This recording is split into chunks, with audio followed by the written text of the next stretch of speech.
Hello everyone. Today I am going to start the second chapter of your book Snapshot the Address. Address समझते हैं आप?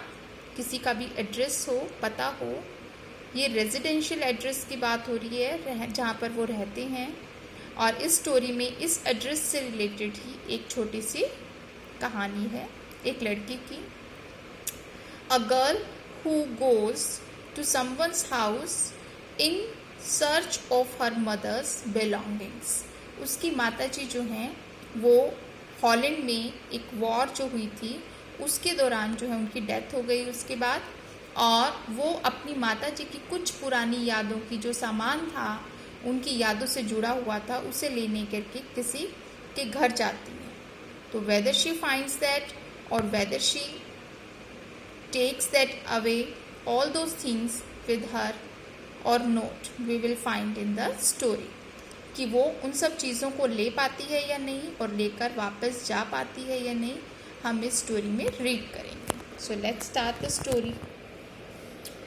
Do you still know me? I asked, मैंने उससे पूछा, क्या तुम अभी भी मुझे जानती हो? The woman looked at me searchingly, औरत ने मेरी तरफ सर्चिंगली मतलब कि थोड़ा याद करते हुए देखा। She had opened the door of a chink. उसने दरवाजे को बहुत ही थोड़ा दरार की तरह से खोल रखा था। I came closer and stood on the step. मैं उसके और नज़दीक आ गई और एक सीढ़ी पर खड़ी हो गई। No, I don't know you. नहीं, मैं तुम्हें नहीं जानती। I am Mrs. S. daughter. मैं Mrs. S. की बेटी हूँ। She held her hand on the door as though she wanted to prevent it opening any further. उसने अपना हाथ जो है held her hand on the door, दरवाजे को पकड़ रखा था अपने हाथ से, as though she wanted to prevent it opening any further. ऐसा लगता था जैसे कि वो इसे और खोलने से रोकना चाहती थी। प्रिवेंट मतलब रोकना, कि वो दरवाज़ा और ना खुले। Her face gave absolutely no sign of recognition.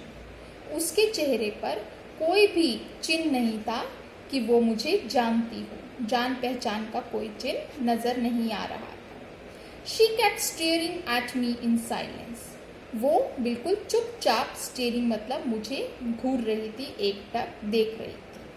Perhaps I was mistaken. शायद मुझसे ही गलती हो गई थी। मतलब आप समझ रही हैं, आपको समझ में आ रहा है? वो जो लड़की है वो किसी के घर जाती है, पूछती है, वहाँ पर एक लेडी गेट खोलती है और वो उससे पूछती है कि क्या आपने मुझे पहचाना? मैं मिसेस एस की डॉटर हूँ, एस की बेटी हूँ। तो वो लेडी जो है जिसके वो घर गई है वो क्या कहती है कि वो मैं तुम्हें नहीं जानती, और वो उसकी तरफ बड़े हैरानी से देखती है। She kept staring at me in silence. वो कहती कि मुझे बिल्कुल साइलेंस में चुपचाप देखती रहती है, और फिर मुझे ही लगता है कि शायद मैं गलत घर में आ गई हूँ। I thought perhaps it isn't her. मैंने सोचा कि शायद ये वो औरत नहीं है। I had seen her only once fleetingly. कहते मैंने उसे केवल once यानी एक ही बार देखा था, वो भी fleetingly. fleetingly मतलब बस ऐसे ही हल्का फुल्का, उड़ती नज़रों से जिसे कहते हैं।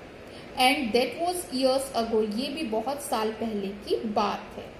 It was most probable that I had rung the wrong bell, और ये बहुत ज़्यादा चांसेस थे कि मैंने गलत जो है घंटी बजा दी थी। The women let go of the door and stepped to the side.